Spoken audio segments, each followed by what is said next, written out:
व्यास और शुक की वाणी में कृष्णावतार के साथ ही बलदेव जी की भी लीला को गाया गया है।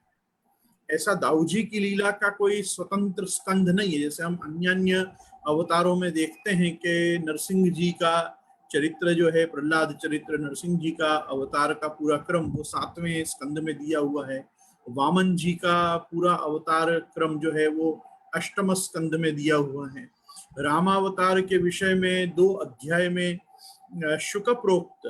श्री रामायण जो है पूरी, कि जो सुखदेव जी ने व्यास वाणी से राजा परीक्षित को सुनाई, वो 9वें स्कंद में दी हुई है। और उसी प्रकार से जैसे अन्य अन्य भी ऋषभ देव जी के चरित्र 3 स्कंद में, कपिल देव जी के चरित्र, ये सब अन्य अन्य अवतारों को भी कोई न कोई स्कंद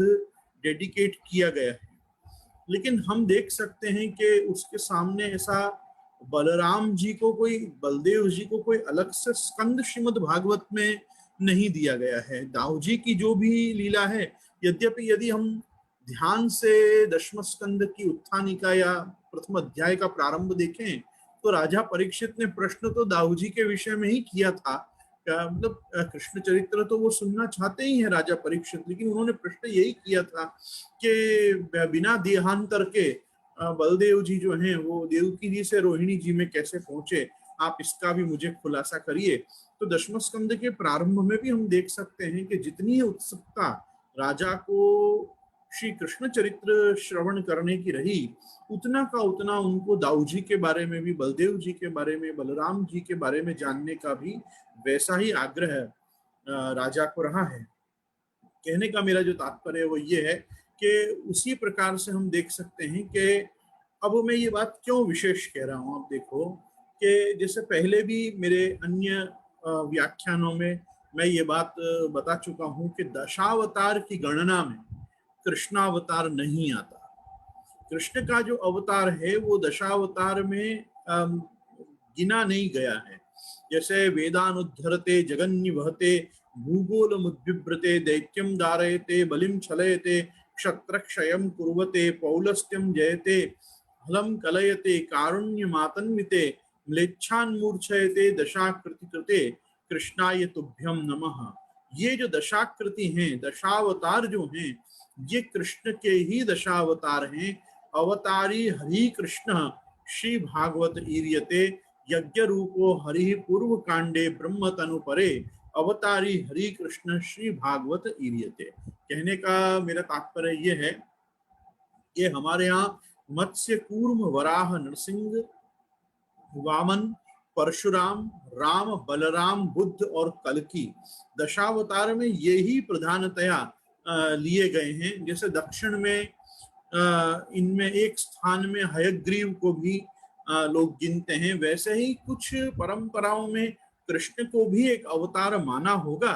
लेकिन पुष्टि संप्रदाय की जो एक विचारधारा है, विचार दृष्टि है, जो भागवतोक्त है, तो उस भागवतोक्त प्रक्रिया में तो श्री कृष्ण को अवतार नहीं बताकर सारस्वत कल्प के द्वापर युग में पूर्णावतार पुष्टि पुरुषोत्तम भगवान श्री गोवर्धन धर के स्वयं गोलोक से पधारने का ही वर्णन मिलता है। और उसके साथ जो आपके अंग रूप, व्यूह रूप, जो आप वासुदेव, संकर्षण, प्रद्युम्न और अनिरुद्ध, आप चारों मूर्तिमंत प्रकट हुए हैं इस अवतार में भी, जैसे रामावतार में हुए हैं। तो रामावतार में भी आप देखेंगे कि राम, लक्ष्मण, भरत, शत्रुघ्न जो हैं वो वही वासुदेव, संकर्षण, प्रद्युम्न और अनिरुद्ध हैं। जैसे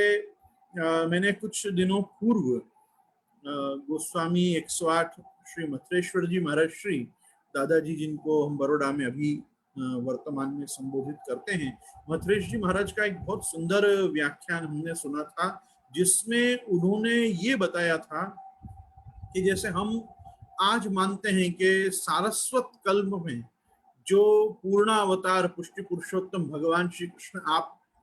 आविर्भूत हुए, जो अवतार लेके पधारे, वो श्वेत वाराह कल्प के अभी 5,500 साल पूर्व के अवतार से विशिष्ट स्वरूप आप पधारे, और वो ऐसा एक ही बार अब तक हुआ है। मतलब ये चतुर्दश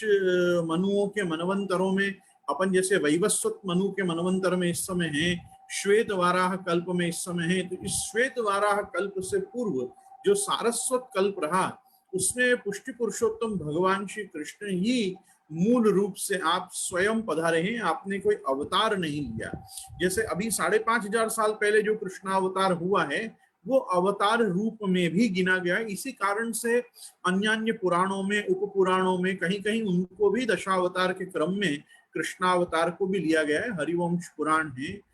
फिर बाद में विष्णु धर्मोत्तर आदि है, बहुत जगहों पे इस प्रकार से भी वर्णन है कि भाई रामचंद्र जी के बाद जो है वो सीधे कृष्णावतार हैं, फिर बुद्ध और कल की हैं। लेकिन ऐसा नहीं,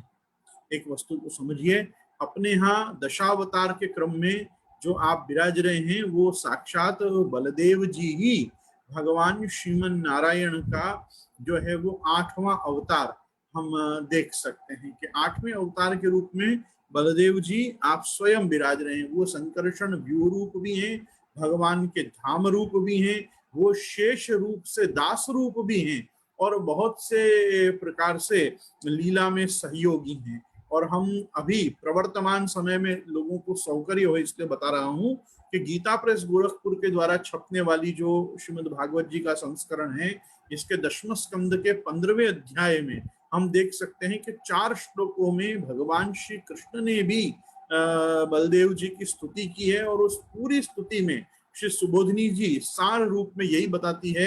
कि आपने उस स्तुति के माध्यम से श्री बलराम जी को संबोधन करते हुए ये बताया कि ये देखो, जितना भी ये ब्रज की लीला सृष्टि है, ये लीला परिकर है, ये आपका ही स्वरूप है। मतलब अगर मुझे लीला करनी है तो आपका पधारना कितना आवश्यक है। आप ही मेरी लीला सामग्री के रूप में आप परिणित होते हो। आप भी जब आविर्भूत होते हो तो आप लीला सौकर्य संपादनार्थ ही आप यहाँ पधारते हो। इत्यादि विषयों को संबोधन करते हुए भगवान ने अहो अमी देव वर राम राजतम पादाम्बुजम ते सुमन फलारणम इत्यादि 4 श्लोकों में बलदेव जी की स्तुति की है। आप देखोगे कि बलदेव जी के द्वारा, बलराम जी के द्वारा अन्य पुराणों में भी भगवान श्री कृष्ण की स्तुति मिलेगी, लेकिन स्वयं साक्षात पुष्टि पुरुषोत्तम भगवान श्री कृष्ण के द्वारा इस प्रकार की स्तुति करना कि जिसमें आपको पूरी लीला सामग्री और पूरा ब्रजमंडल जो है, जो भगवान का लीला धाम है, वो आप स्वयं साक्षात हैं। और ये जितने भी कोकिला पूजन से लेकर और जो भी कुछ हलचल हो रही है, ये सब हे बलदेव जी आपको ही रिझाने के लिए और आपका ही महिमा मंडन करने के लिए वेदोक्त पद्धति से ये समस्त ब्रज के चराचर जीव आपका ही स्तवन कर रहे हैं। इत्यादि भाव उस स्तुति में प्रकट करते हुए दाऊ जी की स्तुति भगवान श्री कृष्ण ने स्वयं की है। मेरे कहने का तात्पर्य है कि हमारे यहाँ बीच में बड़ा इस चीज का पचड़ा चला कि मूलाचार्य 2 हैं कि 3 हैं। अरे मूलाचार्य 2 हैं कि 3 हैं, मतलब श्री महाप्रभु जी और श्री गोसाई जी हैं कि महाप्रभु जी और गोपीनाथ जी और श्री गोसाई जी हैं। मैं कहता हूं कि अगर गोवर्धनधर साक्षात ओमकार हैं तो ये तीनों ही हमारे भूर्भुव स्व हैं। तो जिस प्रकार से भूर्भुव स्व में से एक भी वस्तु, एक भी व्याहृति को हटा दिया जाए तो जैसे गायत्री मंत्र पूरा नहीं होता, उसी प्रकार से हम इसमें से यदि गोपीनाथ जी के चरित्र को, श्री गोपीनाथ जी के महात्म्य को यदि माइनस कर देंगे तो वो बिल्कुल वैसा ही होगा जैसे हमने 10वें स्कंद में से दाऊ जी के पूरे चरित्रों को ही हटा दिया, बलदेव जी के सारे लीलाओं को ही हटा दिया, और उनके बिना कृष्ण चरित्र बड़ा अधूरा हो जाएगा। उसी प्रकार से आप देख सकते हो कि यदि रामावतार में से आप लक्ष्मण जी को ही हटा दो तो रामचंद्र जी के चरित्र का क्या माधुर्य रह जाएगा, आप मुझे बताओ। जितनी आवश्यकता उनको भरत जी की है, जितनी आवश्यकता सीता जी की, हनुमान जी की है, उतनी आवश्यकता प्रभु श्री राम को लक्ष्मण जी की भी है। उसी प्रकार से जितनी आवश्यकता लक्ष्मण जी की रामावतार में रही है, उससे भी कहीं अधिक आवश्यकता कृष्णावतार में रही है, क्योंकि भगवान ने तो संकल्प लिया है कि भगवान प्रहलाद जी के वंश में किसी को भी नहीं मारेंगे। तो कौन धेनुकासुर का वध करेगा, कौन बाणासुर की भुजाओं को काटेगा, और इत्यादि। मतलब बहुत से ऐसे चरित्र हैं कि जिनको लिए हम देख सकते हैं कि दाऊ जी बिना तो संभव ही नहीं। दूसरी मैं एक और बात खास कहना चाहूंगा कि यदि हम बलदेव जी के ब्रज गमन का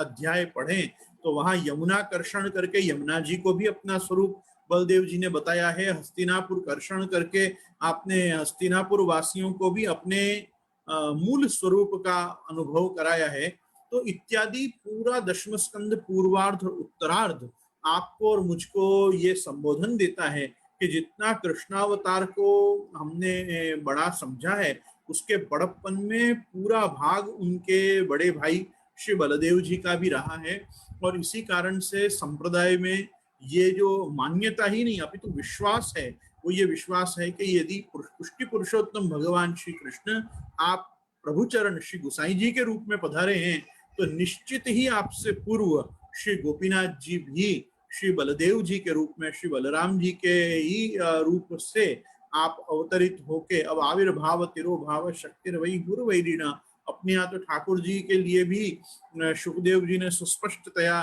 कहा है कि निशीते तमुद्भूते जायमाने जनार्दने देवक्याम विष्णु रूपिण्याम विष्णु सर्वगुहाशय आविरासीद यथा प्राच्याम दिशिंदुरी व पुष्कर। तो आविरासीद शब्द कह के आविर्भाव तो ठाकुर जी का भी बताया है। तो वो अजायमानो बहुधा विजायते भगवान जो है वो अजायमान होते हुए, अजन्मा होते हुए भी जब अपने खुद के संकल्प से बहुश्याम प्रजायति आदि संकल्प से जब वो सृष्टि रूप होता है तब भी, और जब स्वयं अवतार रूप होता है तब भी हमारे सभी पूर्वाचार्यों ने और ऋषियों ने उनको आविर्भूत हुए इसी प्रकार से कहा है। भगवान के लीला तिरोधान को या आसुर व्यामोह लीला को या स्वधाम गमन को अपने तिरोभाव लीला ही बताई गई है। तो ये जो आविर्भाव तिरोभाव है, यही भगवान की मुख्य शक्ति है इस सृष्टि के पालन करने में। तो उसी अपनी शक्ति के द्वारा वो मूर्वैरी प्रभु आप अलग अलग रूपों में आविर्भूत होते हैं। कभी शांति से सुबोधनी जन्म प्रकरण को देखेंगे तो निशीते तमुद्भूते जायमाने जनार्दने, इस जनार्दन शब्द में संकर्षण व्यूह को लेकर और भगवान संकर्षण जी के प्रादुर्भाव की भी सब बात कही गई है। दूसरा, जहां से बलदेव जी के अवतार का उपक्रम शुरू होता है वहां पे भी सप्तमो वैष्णवम धामम यम अनंतम प्रचक्षते गर्भो बभुव देवक्या हर्ष शोक विवर्धना इत्यादि श्लोकों में सुखदेव जी ने यही बताया है कि जो धाम रूप हैं, जो साक्षात गोलोक का मूर्तिमंत स्वरूप है, जिनकी बड़ी कुंडली के बीच में पूरा गोलोक स्थित है और आप उसको आविष्टित करके महान सहस्त्रमुख शेष रूप में आप विराजमान हैं, वो ही यहाँ दाऊ जी के रूप में पधारे हैं। वासुदेव कलानंत सहस्त्र वदन स्वराट, ये शब्द कह के भी सुखदेव जी ने स्पष्ट कर दिया है कि जो वासुदेव की ही, भगवान वासुदेव की ही जो कला है, जो अनंत नाम से भी जाने जाते हैं, तो वासुदेव कलानंत सहस्त्र वदन स्वराट, वो ही जो है वो अग्रतो भविता ये न हरे प्रिय चिकीर्षया, वही अग्रज के रूप में, बड़े भाई के रूप में पधारे हैं। तो मैं आज ये कम समय में भी आपके साथ यही वस्तु शेयर करना चाहूंगा कि कृपया इसको इस रूप में न लें कि हम श्री महाप्रभु जी और श्री गुसाई जी वत हम गोपीनाथ जी को भी बता रहे, नहीं, हम जैसा कृष्णावतार में दाऊ जी का स्वरूप है, जैसा रामावतार में लक्ष्मण जी का स्वरूप है, और जो रूप है हम उसी रूप में आपको स्वीकार रहे हैं। हमने कभी उनमें पुरुषोत्तमता उस रूप में आधान नहीं की जिस प्रकार से श्रीमद आचार्य चरण में और प्रभु चरण श्री गुसाई जी में है। क्योंकि जब आप एक शब्द का प्रयोग करते हो प्रतिनिधि, तो प्रतिनिधि शब्द का अर्थ ही होता है सब्स्टिट्यूट या डेप्यूटी। आपने जिसको किसी को डेप्यूट किया हो या उनका कोई सब्स्टिट्यूट हो, तो मैं कहूंगा कि जब हम मंगलाचरण करते हैं और कहते हैं श्री वल्लभ प्रतिनिधिम, तो बस उसमें सब बात आ गई। लेकिन विशेषता क्या है कि महात्म्य आचार्य चरणवत कहाँ जाके प्रकट होता है कि जब हम उनको कहते हैं गुणातीतम गुण निधिम, तो वहां पे कहीं ना कहीं गुणातीतम गुण निधिम में पुरुषोत्तम चरण अर्थात दश दिगंत विजयी श्री पुरुषोत्तम जी, लेखवारे पुरुषोत्तम जी इसमें स्पष्ट कर रहे हैं कि गुणातीतम गुण निधिम अर्थात प्राकृत धर्मानाश्रयम अप्राकृत निखिल धर्म रूपम।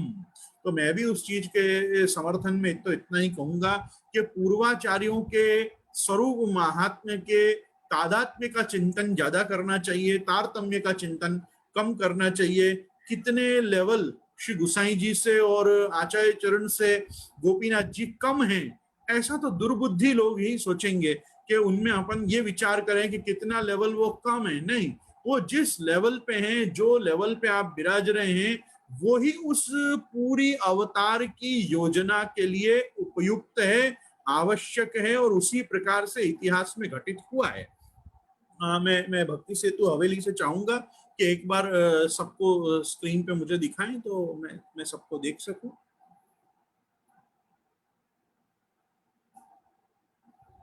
हम कौन कौन हैं। कहने का मेरा तात्पर्य कि आज मुझे लगा कि मेरे पास बहुत कम समय है, तो मुझे पहले दिन काफी लोगों के प्रश्न आए थे, काफी लोगों के मुझे क्रिटिकल व्यूज आए कि आपने गोपीनाथ उपनिषद में श्री महाप्रभु जी और श्री गुसाई जी वत गोपीनाथ जी के स्वरूप को बताया। तो मैंने कहा नहीं, ऐसा तो मेरे से नहीं हुआ है। मैंने आग्रह पूर्वक सबको यही बताया है कि शेष नारायणम, लक्ष्मणम, बलरामम और अक्षर ब्रह्म रूप, धाम रूप, नित्य गोलोक धाम रूप आप जो हैं वो स्वयं श्री गोपीनाथ जी के रूप में प्रकट हुए। मैंने तो कहीं नहीं कहा कि पुष्टि पुरुषोत्तम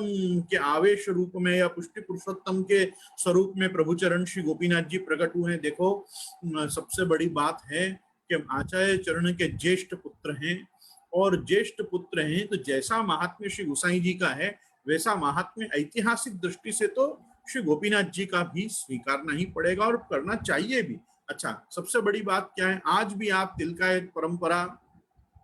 जो वल्लभ संप्रदाय की प्रधान पीठस्थ परंपरा है, उसको आप देखो, उसमें किस प्रकार से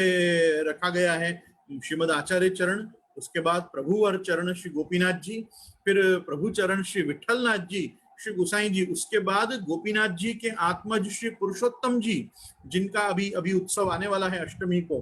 पंचमी को शेषराय जी का उत्सव है, और अष्टमी को जिन पुरुषोत्तम जी का उत्सव है वो आप गोपीनाथ प्रभु चरण के पुत्र हैं। उसके बाद उनको परंपरा में रखा गया, उसके बाद श्री गिरधर जी को रखा गया है।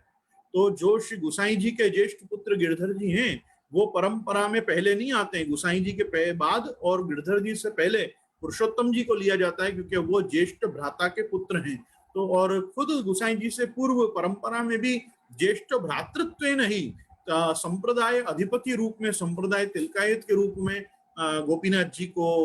ग्रहण किया गया है। तो यदि हमारे संप्रदाय की मूल पीठ, प्रधान पीठ श्री गोपीनाथ जी को मूल आचार्यों में मानती है, तो मैं कौन होता हूं उनको मानने या नहीं मानने वाला। इसलिए मैं मेरा कभी भी वर्डिक्ट नहीं देता, मैं कभी यहाँ पे मेरा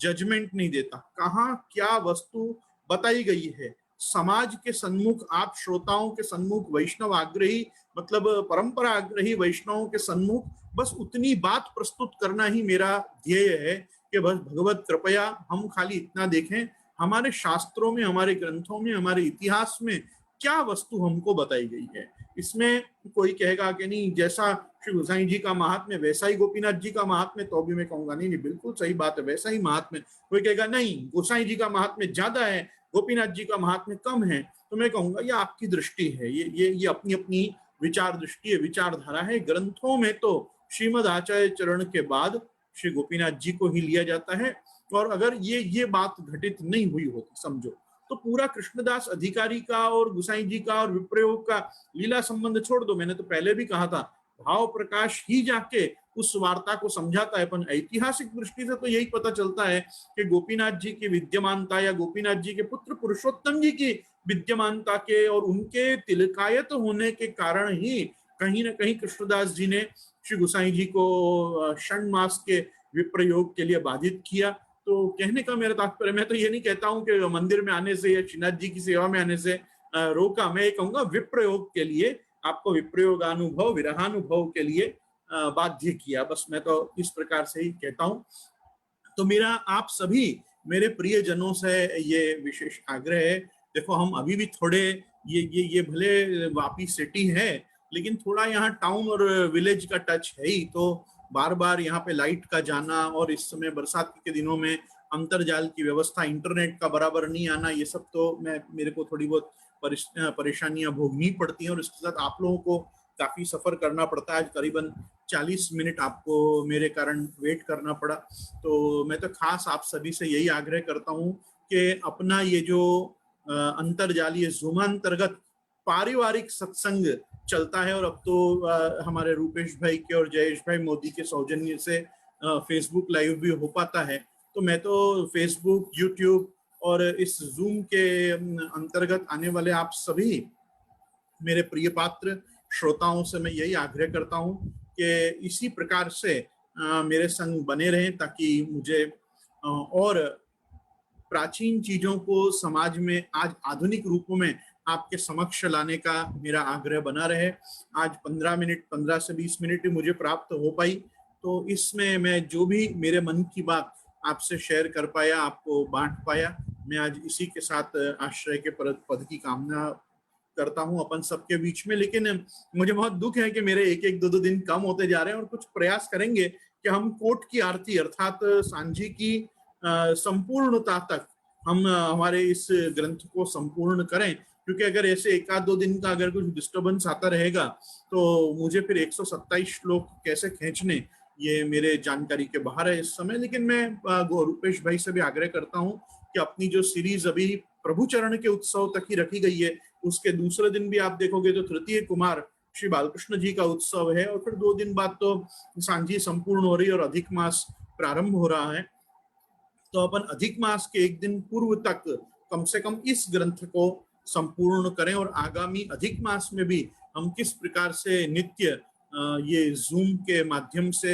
पुरुषोत्तम मास अधिक मास का विशिष्ट सत्संग कर पाएंगे, मैं उसका भी आपको सब डिटेलिंग आगे कालांतर में करूंगा ही, क्योंकि करना ही है। हम यहाँ पे एकांत में अधिक मास कैसे मनाएं, एक बड़ा प्रश्न है, क्योंकि भगवत सेवा के बाद वास्तव में पुष्टि मार्गीय वैष्णवाचार्यों का जीवन और परिवार, आप वैष्णव ही हो, तो अगर आप वैष्णव ही अगर उपलब्ध नहीं हो, यहाँ किसी भी कारण से कोरोना परिस्थिति या लॉकडाउन परिस्थिति जो भी है, क्योंकि अभी भी चली रही है, कहीं ना कहीं हम सब इससे पीड़ित हो ही रहे हैं। लोग भयाक्रांत हैं कि हम सब हवेली का आएंगे तो एक साथ वहां इतने लोग जुड़ेंगे तो क्या प्रकार से क्या होगा। अभी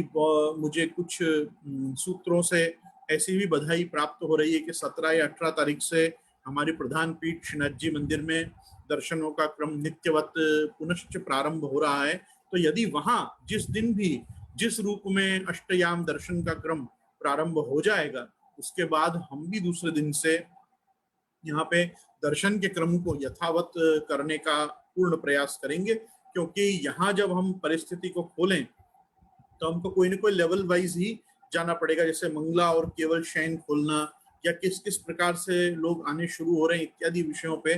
थोड़ा विचार करके ही सबको आने देना, क्योंकि संक्रमण का भय तो अद्यावधि विद्यमान है। जब तक सही उपचार, सही प्रकार की वैक्सीन, सही प्रकार की औषधि हमको इस महामारी की प्राप्त नहीं होती, तब तक हर व्यक्ति का जीवन अमूल्य है, और उसका रक्षण करना ये भी आचार्यों के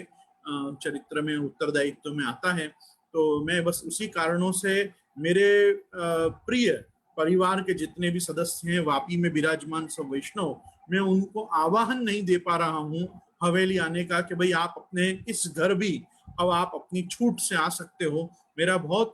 मेरे समझो के हृदय पे इस समय एक बड़ा पत्थर रख के भी मुझे यही एक अनाउंसमेंट देना पड़ रहा है कि अभी थोड़े दिन और आप वेट करो, श्रीनाथ जी ठाकुर जी कृपा करेंगे तो अपन सब अनुकूलता होते ही पुनश्च यहाँ आने लगेंगे। तो मैं पूरे मेरे वापी के भी, क्योंकि यहाँ प्रांतीय हैं, स्थानिक हैं, इसलिए कह रहा हूँ, और मैं पूरे वापी के जो जो वैष्णव इस समय मेरे साथ यहाँ पे ऑनलाइन हैं, मैं उनको ये आश्वस्त करता हूँ कि एक बार श्री जी के द्वार खुले बाद आपके इस गुरुद्वार को भी मैं आप सबके लिए यथावत पूर्ववत कर दूंगा। जब तक हमारी स्कूल कॉलेजेस फिजिकली सबको अलाउ नहीं कर रही हैं, तब तक हम बाल बोधनी पाठशाला के बच्चों के लिए भी रिस्क लेना नहीं चाहते हैं कि हम पाठशाला के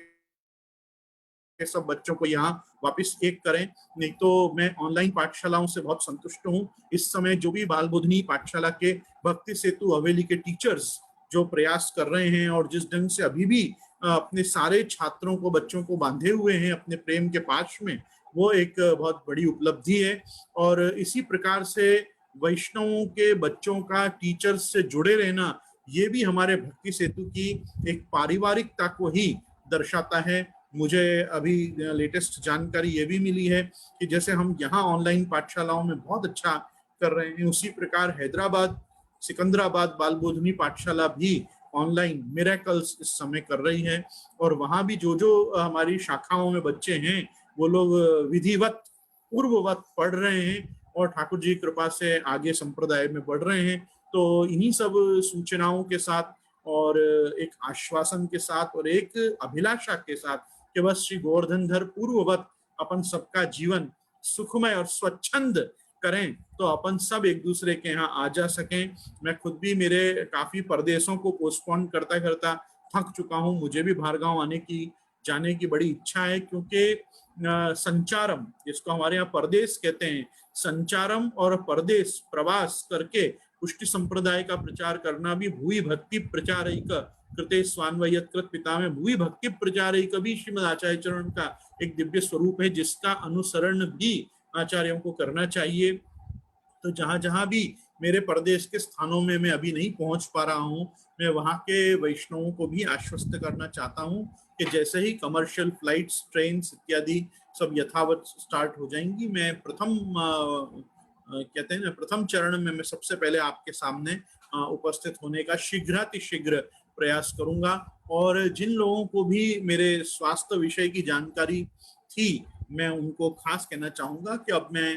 श्री गोवर्धन धर की कृपा से और मेरे गुरु चरणों की कृपा से मैं अब एकदम स्वस्थ हूँ। और मुझे यहाँ हवेली में भी अब कोई प्रकार का संक्रमण का कोई दोष अभी दृष्टिगोचर नहीं हो रहा है। यहाँ से जो लोग प्रसाद भी ले रहे हैं, मैं उनको भी खास कहना चाहूंगा कि आप निश्चिंत होके यहाँ का प्रसाद ग्रहण कर सकते हैं। प्रसाद शुद्ध रूप से प्रसाद है, एंटी कोरोना एंटी कोविड प्रसाद है। तो कोई को प्रसाद लेने में भी संकोच नहीं करना चाहिए। भगवत कृपा से ऐसा कभी हम भी प्रयास नहीं करेंगे कि आपके आरोग्य को यहाँ की भगवत प्रसादी सामग्री कभी डिस्टर्ब करे। तो अगर हमको ऐसा जरा भी भय रहेगा कि यहाँ कोई चीज की सगवड़ता है, तो वो चीज हम आप तक भी नहीं आने देंगे। ये प्रथम दृष्टया प्रयास हमारा ही होगा। बस इन्हीं के साथ आओ मैं आश्रय के पद की ओर आप सबको ले चलूं अपन, और कामना करेंगे कल लाइट और इंटरनेट ऑन टाइम रहे तो मैं भी जल्दी आपके साथ मिलके और आगामी श्लोकों का चिंतन कर सकूं। दृढ़ चरणन केरो भरोसो, दृढ़ चरणन केरो श्री वल्लभ नख चंद्र छटा बिन सब युग मांझ अंधेरो भरो, दृढ़ चरणन केरो साधन और नहीं आकलि में जासो हो निवेरो, सूर्य कहा कहे द्विधयांधरो बिना मूल को चेरो भरोसो, दृढ़ न चरणन केरो भरो। श्री गोवर्धन नाथ की जय। श्याम सुंदर श्री हमने